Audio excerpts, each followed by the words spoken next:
nyaman, bebas. Mau bantal yang mana? Terima kasih ya semuanya udah mau datang ke ruang konseling ini untuk mengikuti kegiatan konseling kelompok. Sebelumnya ada yang udah pernah ikut konseling kelompok? Belum sih, baru yang pertama. Iya. Semua juga pertama. Iya. Tapi tahu ya apa itu konseling kelompok? Kurang tahu juga. Kurang tahu.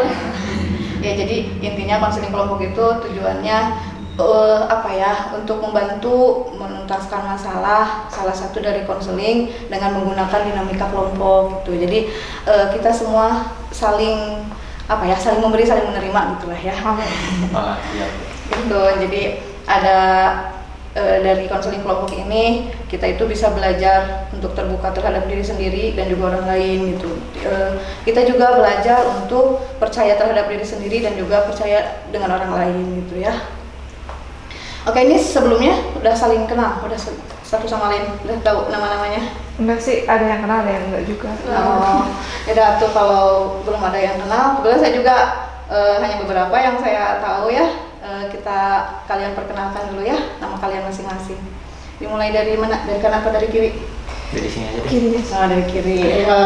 Perkenalkan nama saya Ranti Purnawagi. Kalau saya perkenalkan nama saya Sri Rahayu Ningsih. Perkenalkan nama saya Muhammad Fadilah Hermawan. Nama saya Latifah Nuraja Diva. Nama saya Haris Kapurnama. Kamu udah tahu kan nama saya? Belum tahu. Ya baik, bisa dimulai konseling kelompoknya sekarang? Boleh. Tapi sebelum kita mulai konselingnya, alangkah lebih baiknya kita berdoa dulu ya. Karena di sini ada laki-laki satu, sepertinya yang pantas memimpin doanya laki-laki aja ya. Boleh Bu. Ayo silahkan Fadil. Sebelum kita mulai sesi konseling kelompoknya, alangkah baiknya kita berdoa dulu sesuai kepercayaan masing-masing. Berdoa dalam hati, mulai.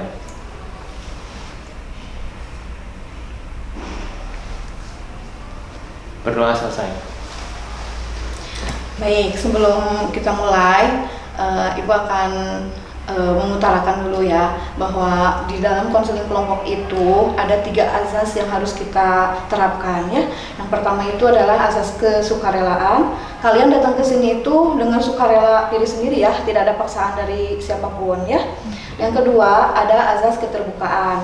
Nah, kalian harus mencoba berusaha untuk terbuka terhadap diri sendiri dan juga terhadap orang lain gitu, biar kalaupun ada masalah nanti solusinya bisa kita temukan bersama gitu. Dan yang ketiga itu yang paling penting adalah ada azas kerahasiaan, yang dimana kalian mengetahui informasi tentang masalah dari satu sama lain itu harus bisa merahasiakan, jadi tidak bocor ke selain kita yang ada di sini gitu. Ya, siap? Siap. Baik, untuk selanjutnya ini ada ikrar yang harus kita ucapkan ya, biar untuk menjaga asas kerahasiaan itu ya. Baik, kalian ikuti apa yang saya ucapkan ya. Bismillahirrahmanirrahim. Dengan ini saya menyatakan saya siap menerima, mengelola dan menyimpan semua data dan keterampilan yang ada di forum ini dan menjalankan azas-azas yang disepakati. Udah, itu ikrarnya ya. Jadi itu sudah berjanji dengan diri sendiri dan yang lain ya. Oke. Ini tampaknya tegang ya untuk mengutarakan masalah-masalahnya. Ya, biar nggak tegang kita ice breaking dulu ya. Ayo pokoknya kalian harus senyaman mungkin ya, serileks mungkin. Jangan tegang ya. Kita di sini ingin menemukan solusi ya. Jadi nggak usah tegang ya. Baik, ini ikutin ya. Kalau saya bilang cager, kalian tepuk 1 kali ya. Kalau saya bilang bager, kalian tepuk 2 kali. Kalau saya bilang pinter, kalian tepuk 3 kali. Ngerti? Ayo konsentrasi ya. Cager, bager, pinter, cager, bager, cager, pinter. Jadi banyak. Cager, pinter,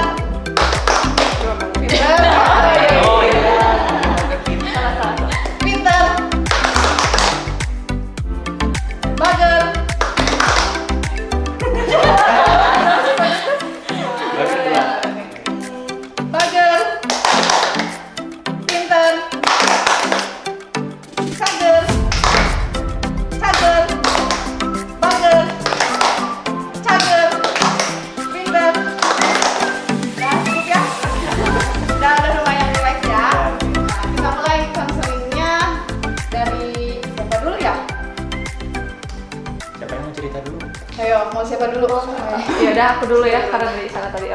Oke. Langsung aja. Ya, Hariska ya? Ya harus ke aku. Coba Hariska gimana? Jadi gini, aku ini punya permasalahan di mana aku ini gak bisa komitmen sama cowok, Bu. Gara-gara sedikit malu sih aku ceritanya sih, tapi aku yakin mereka bisa jaga rahasia gitu ya. Ya, insya Allah ya. Aman kok. Jadi dulu tuh aku di kantor yang dulu itu aku jadi asisten pribadi bos aku. Dimana kita kan sering berdua gitu. Nah di sana kayak aku tuh ngerasa direcehin gitu. Aku ngerasa aku digodain dan lain-lain. Ya akhirnya aku trauma dari sana. Kayak deket sama cowok pun aku ngerasa nggak enak gitu, risih aja gitu. Terus ketika aku sekarang harus kerja di tempat lain dan di posisi yang sama, aku ngerasa aku nggak bisa gitu. Padahal posisi yang mungkin posisinya bagus banget ya buat karir kita, cuma ya nggak tahu aku nggak bisa gitu. Apalagi sekarang di usia aku yang cocok buat nikah gitu ya. Apalagi orang tua aku yang nyuruh aku buat nikah gitu, tapi aku nggak bisa komitmen gitu gara-gara ya aku dulu punya trauma dilecehin gitu. Aku dulu punya trauma yang agak sedikit sensitif sama cowok gitu, jadi takut aja gitu. Tapi sebelum itu pernah berkomitmen dengan laki-laki?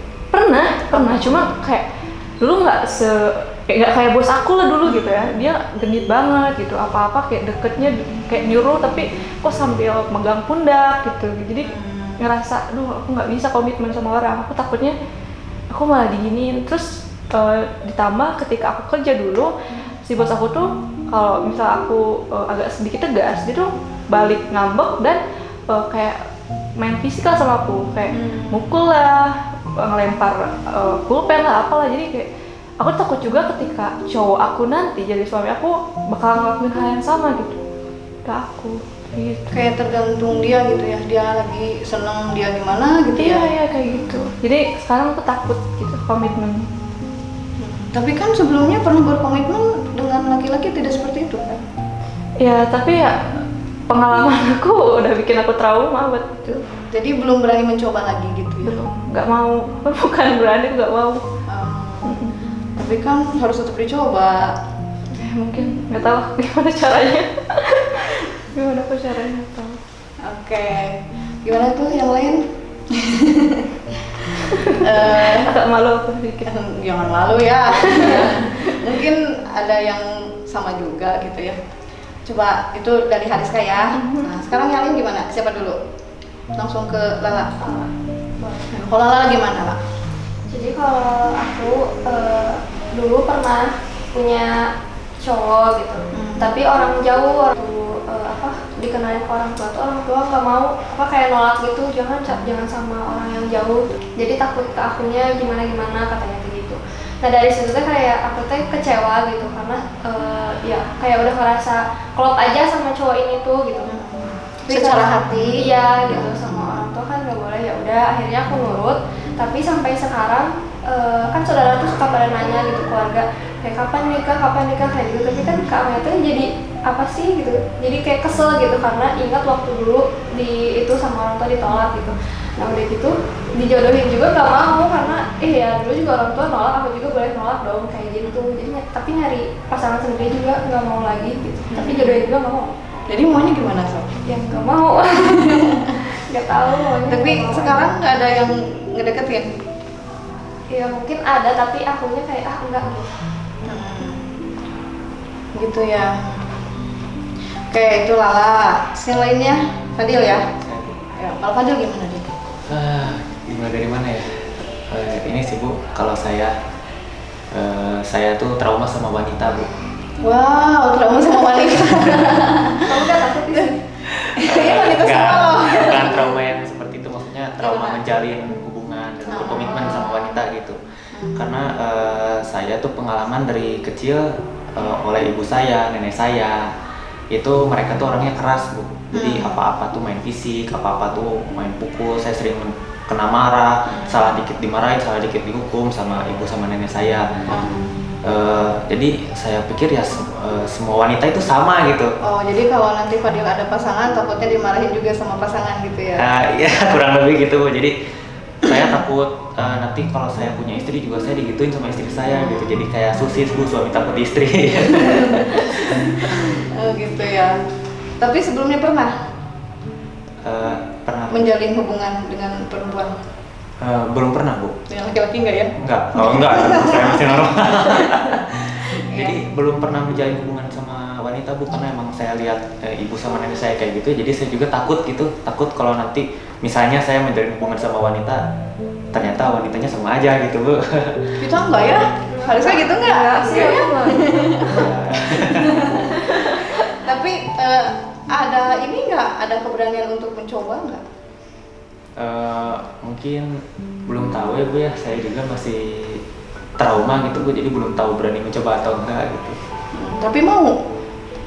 Kurang tahu. Ya mungkin mau, mungkin ya nantilah, tapi kalau saya mau coba hilangin dulu lah rasa trauma saya gitu. Oke. Itu Fadil ya. Nah, selanjutnya Sri. Gimana Sri? Saya bingung sih ceritanya gimana ya bu. Jadi saya tuh merasa sulit gitu menjalin hubungan dengan lawan jenis karena ya mungkin sama seperti Fadil, saya memiliki masa lalu yang pahit bersama tapi bersama ayah saya yang mengakibatkan saya tuh menjadi berpikir kalau semua laki-laki itu sama seperti ayah saya gitu. Jadi lalu di sisi lain saya tuh dituntut gitu untuk apa sih istilahnya menjalin hubungan gitu seperti remaja atau wanita pada umumnya gitu ya bu, apa sih sesuai dengan usia saya saat ini. Tapi saya sendiri kayak merasa gimana ya, merasa jijik gitu, benci sama lawan jenis itu gitu.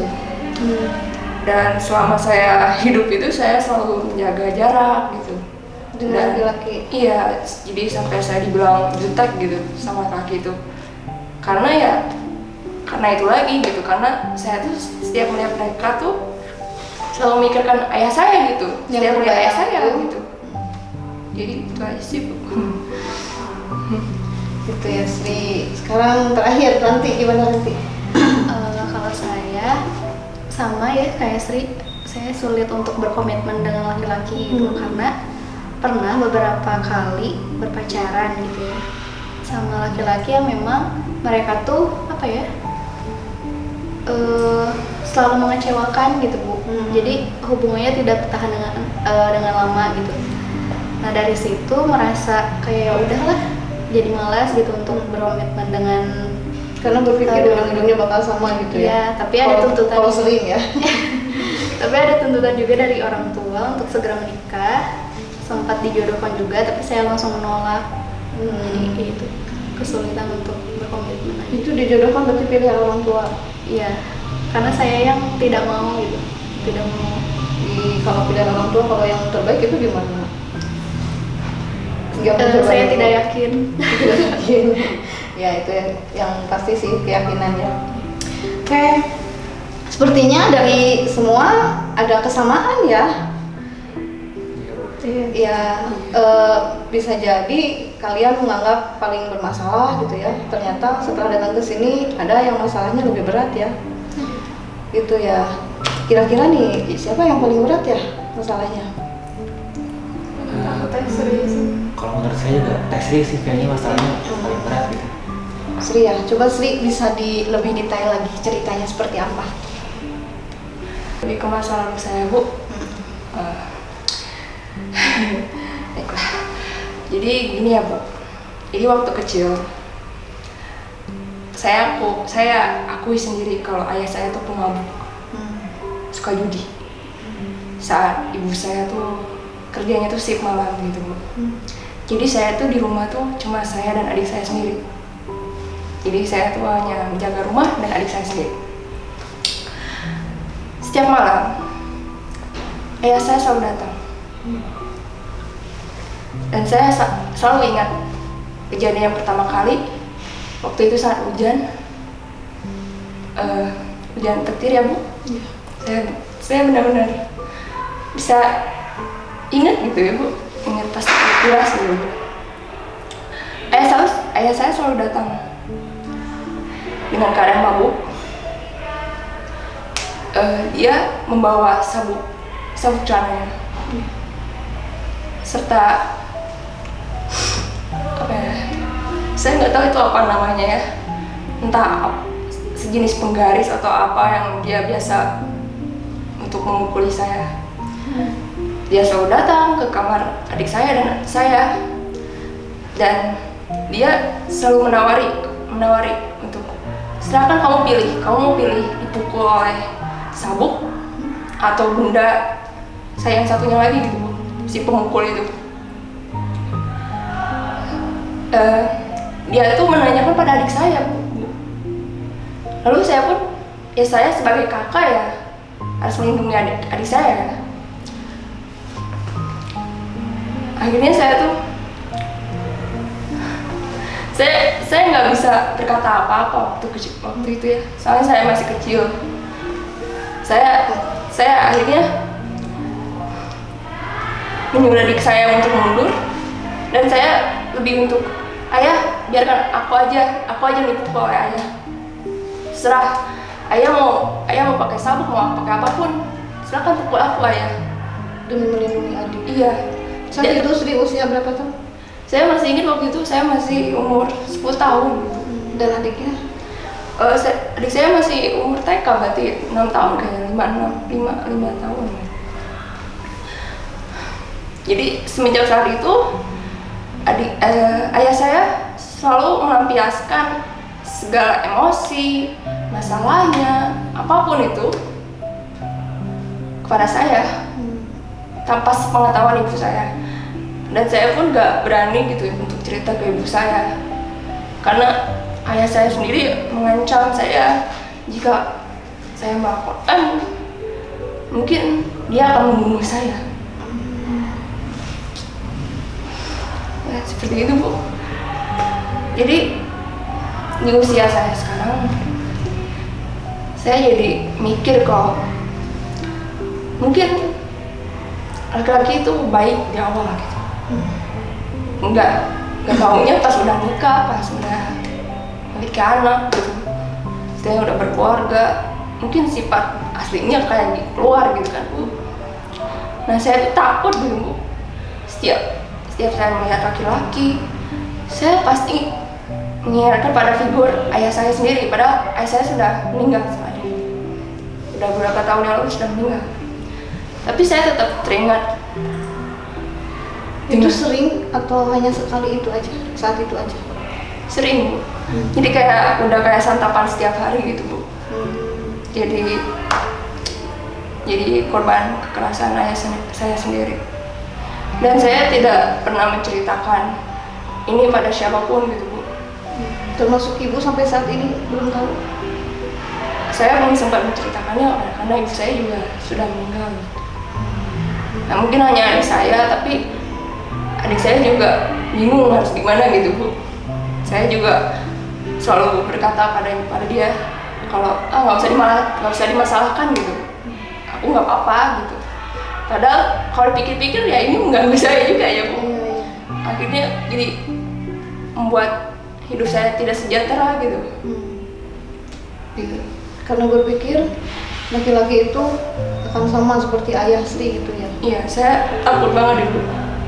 Sebenarnya saya takut dulu, tapi mungkin setiap laki-laki lihat saya tuh jutek gitu, dingin gitu. Padahal saya tuh di dalam hati saya tuh takut gitu, Bu. Tapi jadi belum pernah sama sekali dekat dengan laki-laki setelah Sri dewasa? Saya pernah sekali menjalin hubungan, tapi saya memutuskan itu sendiri hubungannya. Karena saya istilahnya mengantisipasi gitu, takut gitu. Lebih baik saya meninggalkan dia daripada saya berakhir gitu, Bu. Berakhir seperti berakhir dengan pasangan seperti ayah saya gitu. Saya tidak mau. Oke, dari permasalahan yang tadi sudah Sri ungkapkan, mungkin untuk sesi ini Ibu akan ngambil salah satu teknik yang insya Allah bisa mengurangi rasa trauma Sri. Nah, ini teknik ini disebutnya teknik kursi kosong. Ya, ada yang pernah dengar? Pernah sih, kayak di Mata Najwa dulu ya kalau nggak salah. Oh iya iya. Sri bisa pindah ke sebelah sini?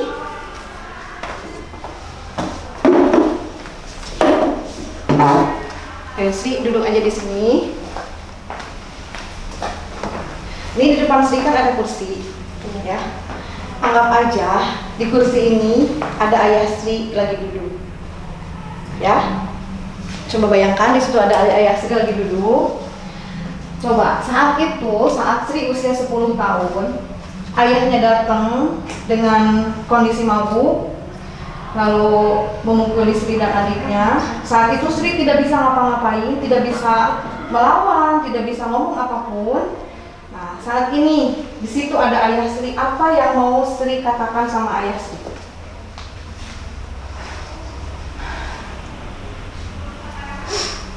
Ayah, sepanjang hidup aku selalu menyerahkan diri aku sendiri ke ayah. Karena perlakuan ayah ke aku selalu menyerahkan diri aku atas perbuatan ayah. Aku nggak tahu ya apa yang ayah pikirkan waktu itu, apa yang ayah inginkan. Kenapa ayah memilih aku dan adik aku melampiaskan emosi untuk melampiaskan masalah ayah? Apa menurut ayah itu pantas yang dilakukan oleh seorang ayah, oleh seorang sosok pemimpin dalam sebuah keluarga, seorang pelindung dalam keluarga? Tidak kan ayah? Aku tuh Coba Sri katakan kemauan Sri seperti apa seharusnya seorang ayah itu. Aku cuma ingin ayah melindungi aku dan adik aku dan ibu. Aku selalu menceritakan ayah kalau ayah yang terbaik pada ibu, pada teman-teman. Padahal kenyataannya enggak ya. Aku takut begitu. Aku takut dibunuh oleh ayah karena aku menceritakan itu semua. Ayah seharusnya menjadi pelindung untuk aku, untuk keluarga ayah, bukan sebagai sosok yang ditakuti, sosok yang kejam, bahkan memperlakukan anak yang lebih hina dari hewan. Aku masih memaklumi kalau ayah pemabuk, ayah suka judi, tapi kenapa ayah harus melakukan kekerasan? Selama ini aku selalu menyalahkan diri aku sendiri, ayah. Aku nggak bisa hidup dengan tenang, nggak bisa hidup dengan damai seperti yang lain. Aku tuh merasa kesulitan, ayah, berpikir kalau semua itu baik-baik aja, bahwa semua itu akan berjalan sesuai yang aku mau. Ternyata enggak ya.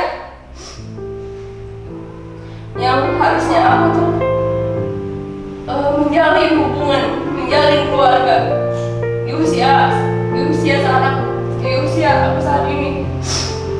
Tetapi aku merasa sulit, ayah, karena setiap aku melihat laki-laki, aku selalu melihat sosok ayah, perlakuan ayah yang memukul aku tanpa sempat. Ayo sampaikan apa yang saat ini terjadi dengan Sri akibat dari perbuatan ayah.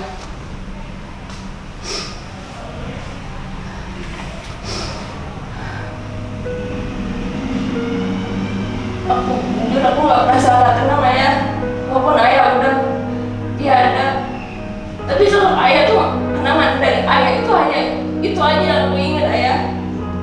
Setiap malam aku selalu terpikir, selalu menyalahkan diri aku karena ayah.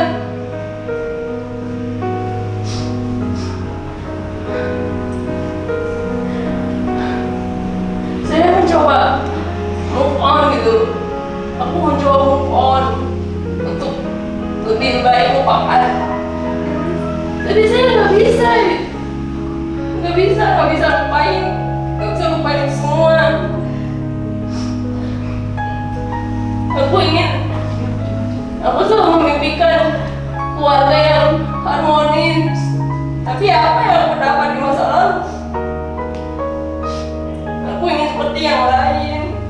anak-anak yang lain.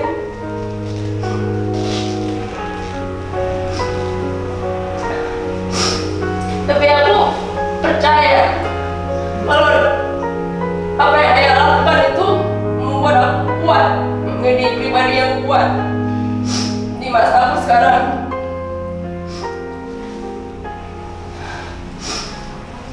Saat ini Ayah Sri menyadari kesalahannya. Mungkin beliau juga menyesal telah memperlakukan anaknya seperti itu. Karena beliau sudah tidak ada, beliau ingin meminta maaf. Apakah Sri mau memaafkan? Aku mencoba untuk memaafkan ayah. Perlahan-lahan aku mencoba. Setiap hari aku pasti mencoba untuk memaafkan ayah.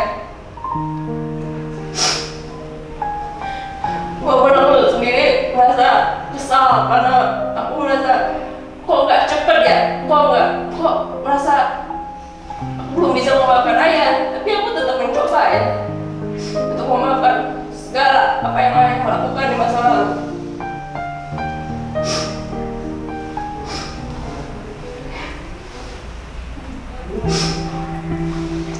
Saat ini ayah kamu sudah tidak ada.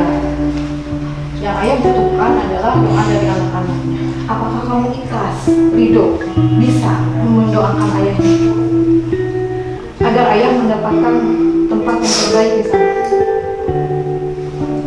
Ya sebagai anak aku pasti akan mendoakan ayahnya, walaupun apa yang ayah lakukan di masa lalu itu membuatku menjadi pribadi yang selalu menyalahkan dirinya sendiri. Tetapi aku tetap mendoakan ayah yang terbaik. Semoga ayah tenang di sana. Apa yang terjadi di masa lalu aku mencoba menerimanya dan mencoba berpikir positif kalau ini membuat aku menjadi pribadi yang kuat, menjadi pribadi yang mampu di masa saat ini.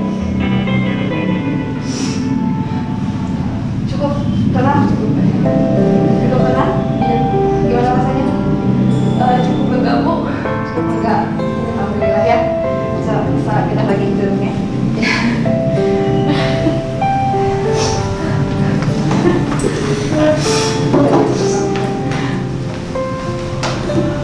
Gimana kalian? Baper ya? Baper banget ya. Ternyata alhamdulillah. Jadi mungkin karena kita merasa berat itu, karena kita tidak bisa terbuka. Bahkan yang ya sih sampai saat ini, sampai ibunya meninggal pun dia tidak pernah menceritakan apa yang terjadi sama Sri dan adiknya gitu. Itu kan berat banget. Tapi gimana sih setelah tadi Sri bisa mengeluarkan unek-unek Sri terhadap ayah Sri? Saya cukup lega sih Bu ya, karena saya nggak pernah menceritakan ini sebelumnya pada siapapun. Jadi itu kayak baru pertama kalinya. Alhamdulillah ya, yang lain juga mungkin bisa dicoba gitu ya, nanti di rumah gitu. Karena mungkin Haris kan masih dulu sudah tidak bekerja dengan bos yang itu kan? Udah enggak di kantor. Nah, ya mungkin untuk mengata-ngatai atau meluapkan unek-unek kan bisa mencoba teknik yang seperti itu ya. Iya. Gitu. Ya. Tapi butuh dampingan kali ya. Kalau sendiri kayaknya ngapain sih? Ya, insya Allah nanti sesi berikutnya ya. Gitu, Sri, alhamdulillah ya sudah lega. Terima kasih banyak Ibu. Ya, sama-sama. Nah, mungkin sesi konseling sekarang dicukupkan dulu sampai ini. Sebelum kita tutup sesi konseling ini, kita tutup juga dengan doa. Ya, tadi yang mimpin doa Fadil, sekarang juga yang tutup juga Fadil. Ayo silakan Fadil. Alhamdulillah ya, sesi konseling hari ini berjalan dengan lancar. Sebelum kita tutup sesi konseling ini, alangkah baiknya kita berdoa sesuai kepercayaan masing-masing. Berdoa dalam hati, mulai.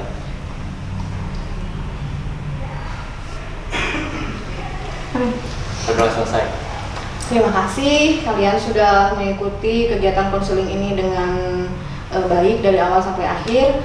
Sampai ketemu lagi di sesi berikutnya. Ya.